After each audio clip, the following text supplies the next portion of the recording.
오늘도 하나님의 말씀을 들을 때 하나님의 통치가 우리의 삶 가운데 강력하게 임해서 우리의 삶에 있는 여러 가지 악한 영들이 떠나가고 연약한 몸과 마음과 영혼이 치유되고 회복되는 하나님의 놀라운 은혜가 있기를 축복합니다. 오늘 우리가 읽은 말씀에는요, 두 가지의 이야기가 있습니다. 하나는 기도에 대한 이야기고 하나는 치유에 대한 이야기입니다. 32절에 보시면 이제 베드로의 장모의 열병을 치유하신 예수님께 많은 사람들이 모여들었습니다. 소문이 금세 퍼져서 많은 병자들과 또 귀신 들린 사람들이 예수님께로 모여들었습니다. 그리고 예수님께서 그들을 고쳐주셨고, 그리고 이제 오늘 말씀 35절에 보면 이제 이른 아침에 아주 이른 새벽에 예수님께서 일어나셔서 아무도 없는 외딴 곳에 가셔서 기도하셨다라고 성경이 소개하고 있습니다. 오늘날로 얘기하면은 새벽 기도를 하신 것이죠. 예수님께서 왜 기도하셨을까? 예수님께서 지금 무지 바쁘고 무지 피곤하신데 왜 기도하셨을까? 우리는 그런 생각을 해볼 수 있습니다. 예수님이 과연 기도할 필요가 있었을까? 하나님의 아들이신데, 하나님이신데 우리라면 몰라도 예수님한테 과연 기도가 필요하셨을까? 우리가 성경을 읽으면서 약간 오해하는 것 중에 하나가 뭐냐면요, 우리는 성경을 읽으면서 예수님의 가르침, 예수님의 기적, 그리고 십자가의 부활, 십자가의 죽음과 부활, 이런 것들을 이렇게 따로따로 분리해서 읽고 해석할 때가 많이 있습니다.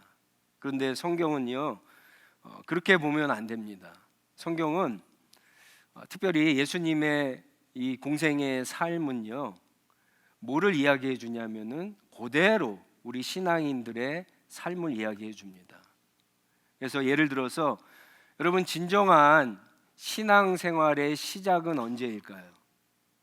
진정한 신앙생활의 시작은 언제일까요? 세례입니다.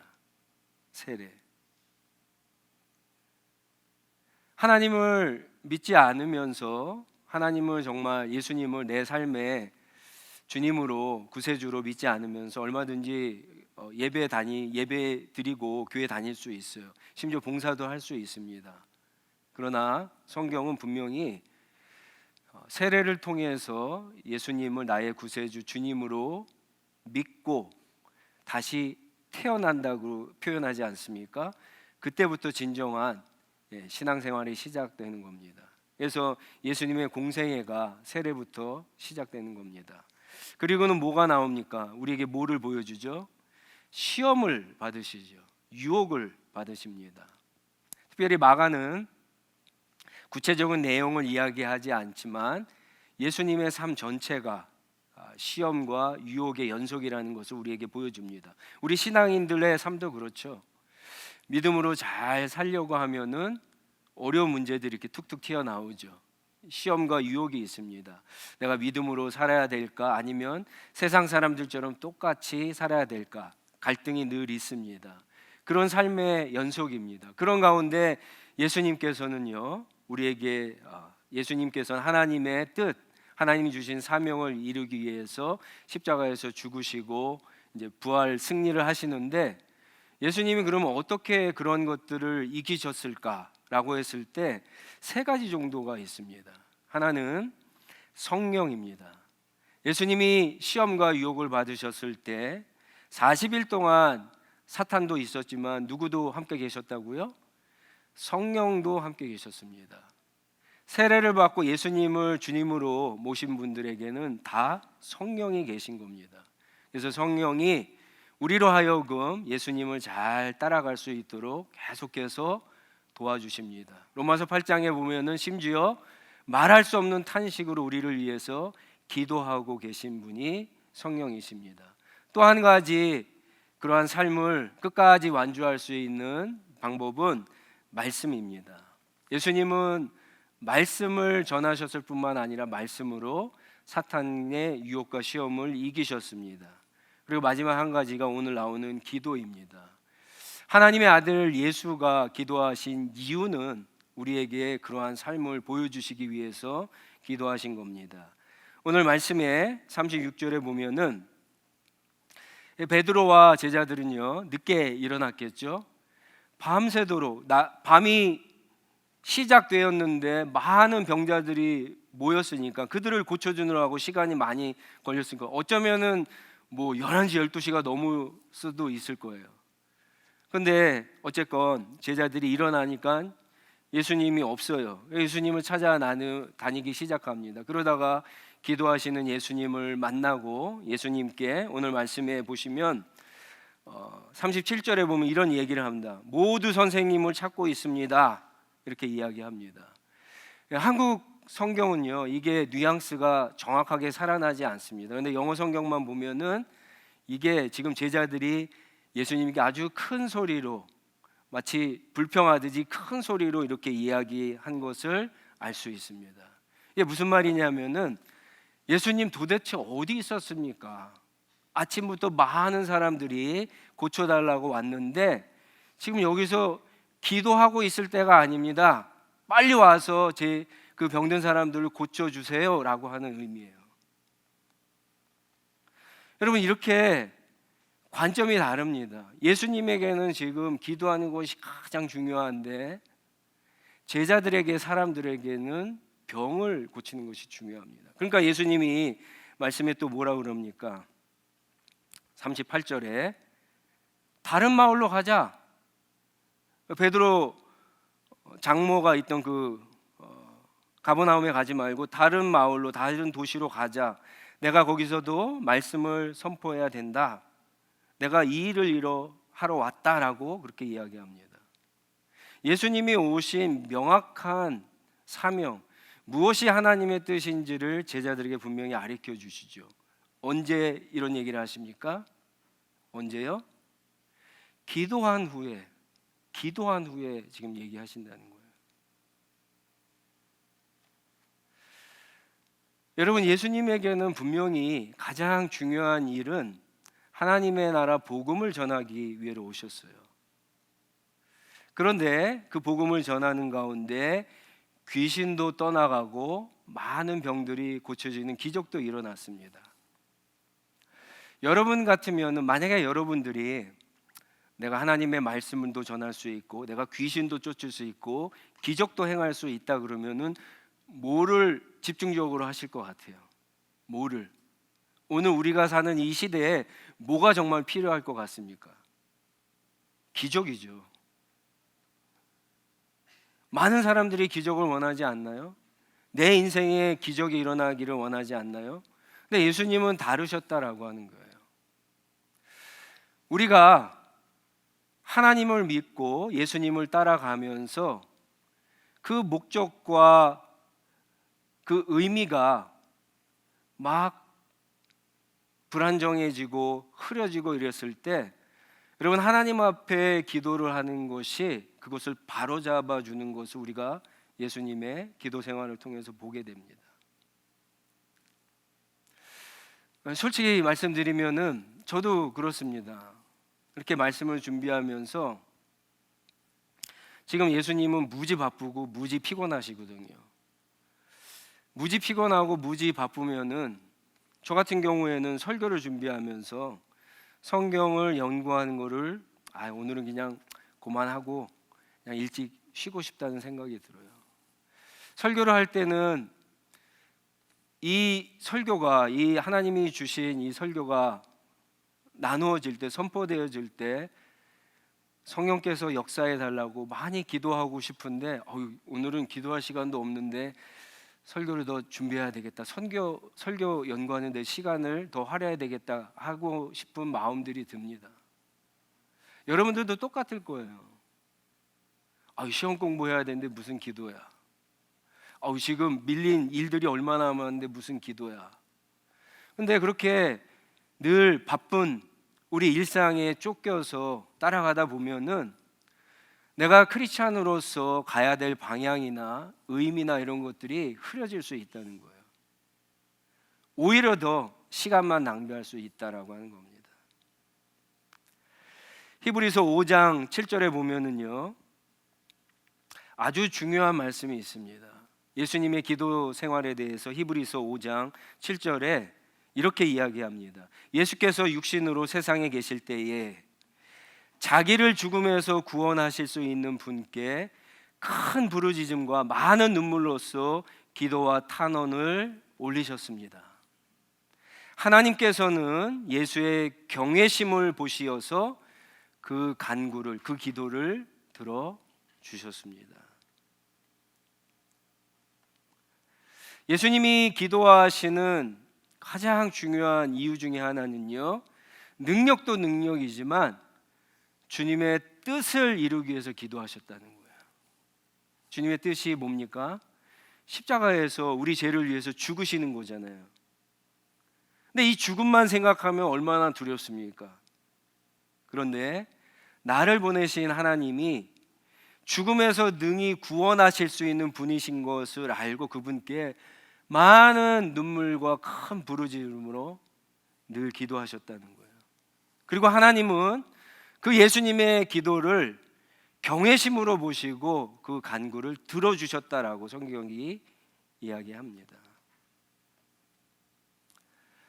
우리가 예수님의 뒤를 따라갈 때 성령님이 함께 하십니다. 그리고 말씀으로 우리를 인도해 주세요. 그러나 여러분, 기도하지 않으면 안 돼요. 기도하지 않으면 흐려집니다. 우리의 시간이 낭비될 수 있어요.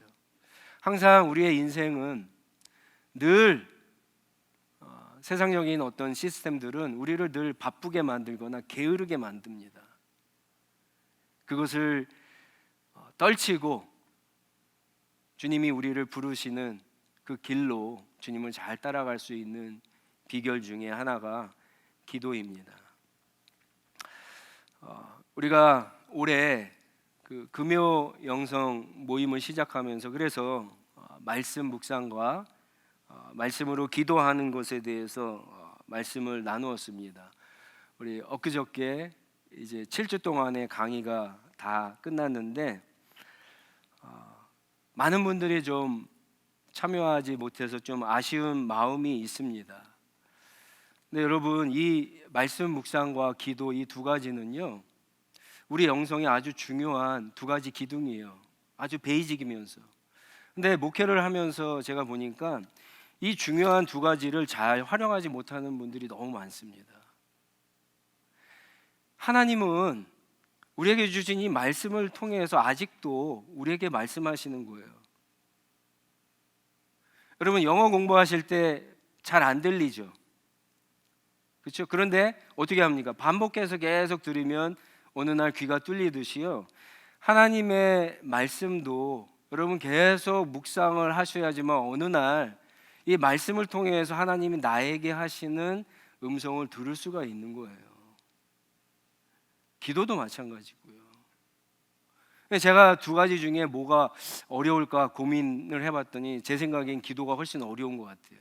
제 개인적으로도 그렇지만 아마 여러분에게도 그럴 거예요. 왜냐하면은 말씀 묵상은 이 성경이라고 하는 툴이 있어요. 그래서 이 툴 가지고 하면 돼요. 성령님의 도우심을 구하면서 그래도 물론 가이드가 필요하겠지만 하시면 돼요. 그러나 기도는요, 툴이 없어요. 기도는 보이지 않는 하나님께 하는 거예요. 자기가 나가서. 우리가 기껏 기도를 배운다고 했지만 여러분, 기도 신학교에서도 안 가르칩니다. 우리가 배우는 기도는 이렇게 대표 기도하시는 분이나 목회자들의 어떤 기도를 그냥 배우는 것뿐이에요. 그것도 배우려면은 이렇게 기도하는 이런 시간들에 잘 참여해야지 그나마 많이 배울 수가 있어요. 그렇지 않으면 기도를 배우기가 어렵습니다. 배우기 어려우니까 하지 못하는 거예요. 그래서 말씀 묵상하는 것과 기도하는 것은 처음에 가이드가 필요한 거예요. 가이드를 통해서 어느 정도 배우셔야지 그 다음에는 반복이고 훈련인 거예요.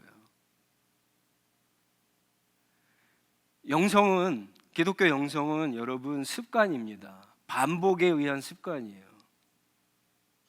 나쁜 습관을 들이면 몸이 망가지죠.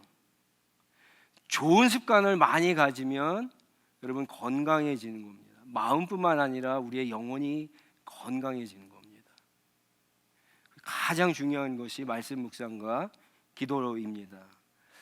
다음 기회에 말씀 묵상과 기도에 대한 강의를 또 할 건데, 그때 여러분들 많이 참석하셔서 정확하게 기도하고 말씀 묵상하는 것을 배워서 우리 신앙이 좀 건강해졌으면 좋겠습니다. 그리고 예수님께서 말씀하신 것처럼 이제 다른 마을로 가서 귀신들을 쫓고 많은 병자들을 고치시는데 한 나병 환자가 찾아옵니다.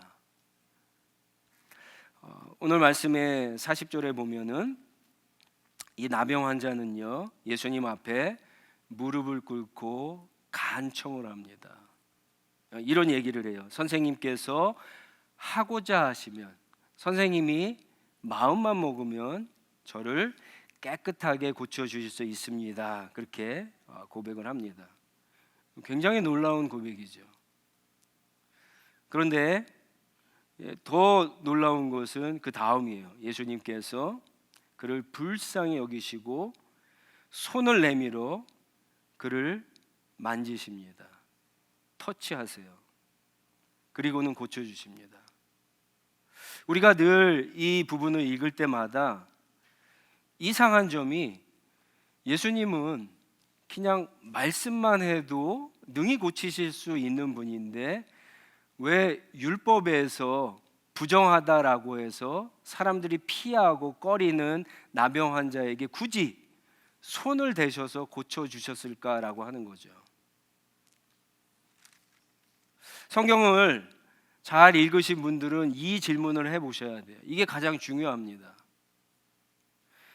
힌트는 41절에 있어요. 41절에 예수께서 그를 불쌍히 여기셨다라고 하는 말 속에 있습니다.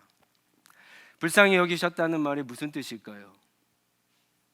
나병 환자가 막 이 피부도 썩어 문드러지고, 어쩌면 이 나병이 심해서 손이나 발에 어떤 한 부분이 떨어져 나갔을 수도 있습니다. 그런 거 보면서 불쌍하다라고 예수님이 말씀하신 게 아니에요. 예수님은 이 불쌍하다라고 하는 말의 의미는, 예수님이 그 환자를 딱 보셨을 때 그를 꿰뚫어 보신 거예요. 그의 삶을 다 보신 거예요. 성경은 그런 장면이 너무나 많습니다. 우리는 사람을 만나면, 처음에 그 사람을 만나면, 여러분 누구를 만나면 그 사람이 좋은 사람인지 나쁜 사람인지 아세요? 모르죠. 우리 가운데 그렇게 아는 사람 아무도 없어요. 많은 시간을 보내서 이 사람이 참 진실한 사람이구나, 좋은 사람이구나, 착한 사람이구나 알 수 있어요. 그것도요, 어쩌면 또 시간이 또 지나면 달라질 수 있어요. 인간은 그렇게 불완전합니다. 그런데 성경의 예수님은요, 누구를 만나든지 그 사람을 보는 순간 그들의 전부를 아셨어요. 예를 들어 갖고 하루는 어떤 청년이 예수님께 나왔습니다. 그래서 선생님, 내가 어떻게 하면은 구원을, 영원한 생명을 얻을 수 있습니까? 그렇게 질문을 했어요. 그랬더니 예수님이 10계명을 얘기해 주셨습니다. 그랬더니 이 청년이 자신 있게 자기는 10계명을 어렸을 때부터 다 지켰습니다. 그랬더니 예수님이 뭐라 그러세요? 네 재산을 다 팔아서 가난한 사람에게 주고 나를 따르라, 그런 얘기를 하십니다. 그랬더니 청년이 근심해서 돌아가요. 예수님이 그냥 던져보신 거예요? 예수님은 다 아셨다는 거예요. 다 보셨다는 거예요. 그가 태어나면서부터 그가 예수님을 만나기 전까지의 삶을 다 아셨어요. 심지어 예수님은요, 베드로 안에 있는 사탄도 아셨어요. 그래서 베드로가 예수님 십자가에 가서 죽으시면 안 됩니다 그랬을 때 뭐라 그러세요? 사탄아 물러가라, 꾸짖으셨어요. 예수님이 지금 이 나병 환자를 만나셨을 때 불쌍히 여기신 거는 이 나병 환자가 예수님을 만나기 전까의 삶을 다 아셨어요. 여러분, 성경에 나병이 어떤 의미가 있는가 많이 들어보셨을 거예요. 오늘날에 이 나병, 옛날 성경에는 문둥병이라 그러죠. 요즘에는 한센병이라 그럽니다. 지금은 불치병이 아니에요. 의학이 발달되어서. 그러나 예수님 당시에 이 나병은 이 살이 썩어 들어가다가 악취가 나면서 썩어 들어가다가 팔다리가 잘릴 수도 있고 죽는 병이에요. 굉장히 무서운 병이고, 특히 이 나병이 무서운 이유는 이게 전염성이 있어서 모세 오경에 의하면은 이거는 저주를 받은 병이다. 그래서 사람들과 같이 살 수 없었어요. 격리가 됐습니다. 사회적으로 격리가 되는 그런 병이었어요. 여러분, 내가 아파요. 내가 많이 아픕니다. 그랬을 때 누가 나를 케어해주고 돌봐줄 수 있어요? 남편이나 아내, 자식이나 부모님이잖아요. 가족, 사랑하는 사람들이 아프면 돌봐주잖아요. 이 병은 돌봐줄 수도 없어요.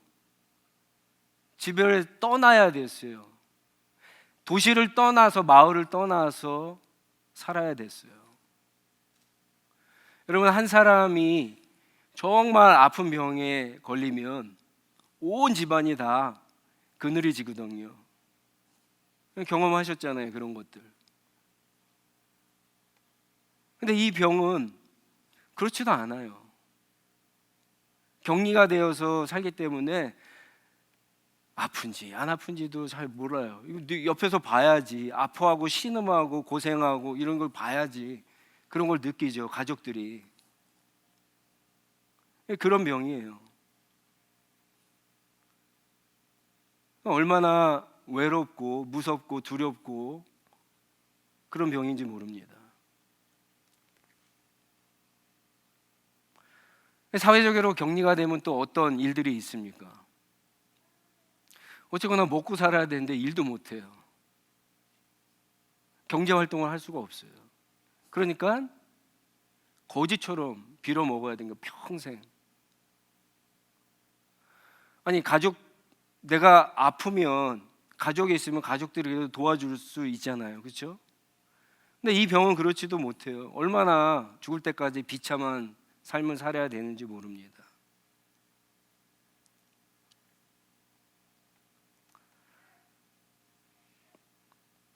한 가지 더 있죠. 근데 여러분들이 만약에 믿음이 있고 아니 믿음이 없어도 상관이 없습니다. 내가 정말 죽을 병에 걸렸다 그러면은 최후의 수단이 뭡니까? 최후의 수단, 기도죠. 우리 신앙인들한테는 기도잖아요. 신앙이 없는 사람들도 죽음의 앞에 두면은 부처님, 신령님, 할아버지 다 찾잖아요. 근데 이 사회적으로 격리된 이 나병에 걸린 사람은요, 예루살렘 성전에 들어갈 수도 없고, 그렇죠? 회당에 가서 기도할 수도 없어요. 한마디로 얘기하면은 살아 있지만 죽은 사람과 같은 사람이 나병 환자입니다. 예수님이 그거를 꿰뚫어 보시고 불쌍히 여기신 거예요.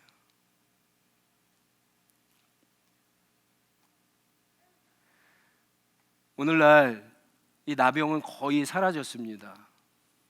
제가 설교를 준비하면서 보니까 한국 같은 경우에는 그래도 한 매년 20명 정도 나병 환자들이 생긴다 그러고, 미국 같은 경우에는 이제 인구가 많으니까 한 200명 정도 생긴다 그래요. 근데 오늘 우리에게 나병과 같은 똑같은 병이 있습니다. 그게 바로 죄라고 하는 병이에요. 죄는 모든 것을 다 단절시키고 모든 것을 다 파괴합니다. 특별히 온 세상을 지으시고 온 세상의 주인이신 하나님께 나아가는 것을 단절합니다. 찾지도 못하게 하고 찾을 수도 없게 합니다. 자기 마음대로 돌아다니며 마음대로 살게 만들죠. 마음대로 하는 삶이라고 하는 것이 결국은 하나님이 계신데도 하나님을 인정하지 않고, 하나님이 온 세상의 주인이신데도 그분을 주인 자리에 놓지 않고 인정하지 않고 자기가 주인인 것처럼 하나님을 대적하는 행위입니다. 그렇게 하다가 죽는 것이 이 죄라고 하는 병에 걸린 오늘 현대인들의 모습입니다. 어쩌면 오늘 우리 가운데도 이 병에 걸린 사람들이 있을지 모릅니다. 다행인 것은 이 병도 불치병이 아니라는 거예요. 오늘 이 나병 환자가 예수님께 나와서 예수님이 그를 보시고 그를 불쌍히 여기시고 손을 만지셨을 때 병만 나은 게 아니에요. 성경은 깨끗하게 되었다 그랬는데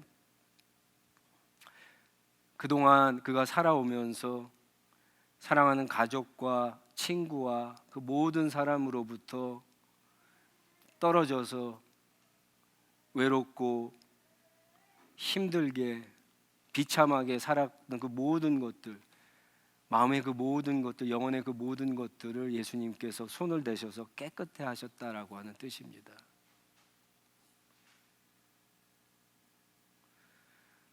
우리도 이 예수님께 나아가면, 예수님을 믿으면 하나님과의 끊어졌던 관계가 회복되고 우리 마음과 우리 영혼이 깨끗게 되는 줄 믿습니다. 그리고 이 세상에서뿐만 아니라 오는 세상에서도 온 세상의 주인이신 하나님의 자녀에게 약속된 풍성한 모든 것들을 누리며 살아가게 되는 줄 믿습니다. 여러분들은 어떠세요? 죄라고 하는 이 병에 걸린 것을 아십니까? 이 죄라고 하는 병에서 깨끗하세요? 깨끗해지고 계십니까? 깨끗하십니까? 이 나병 환자를 보면서 우리는 자기 자신이 병에 걸린 것을 먼저 알 필요가 있습니다. 그리고 이 병은 오직 예수님만 치료하실 수 있다라고 하는 사실을 깨닫고 주님 앞에 나오는 것이 중요합니다. 사실 이 나병 환자는 예수님이 있는 그 곳에, 사람들이 모인 곳에 나올 수가 없어요. 그러나 그것을 깨부수고 나온 겁니다. 그게 이 나병 환자에게 있어서는 어쩌면 조그만 믿음일 수 있어요. 예수님만 나를 깨끗해 하실 수 있다라고 하는 그 마음, 그게 모든 사회적인 관념과 그 당시 율법이 하나님 앞에 나아가는 것을 막고 있는 그 모든 것들을 깨부수고 나올 수 있는 거예요. 예수님께 나가야지 치유가 되잖아요. 예수님께. 그 웃긴 말로 그런 말 있잖아요. 약은 약사에게, 병은 의사에게. 우리는 하나 더 붙여야죠. 죄는 누구에게? 예수님께. 죄의 문제를 해결하려면 예수님께 나가야 되는 거예요.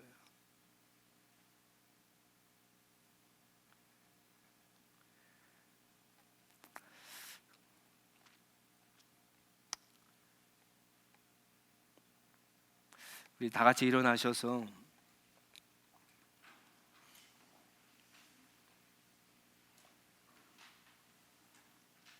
우리 한번 같이 기도했으면 좋겠는데요.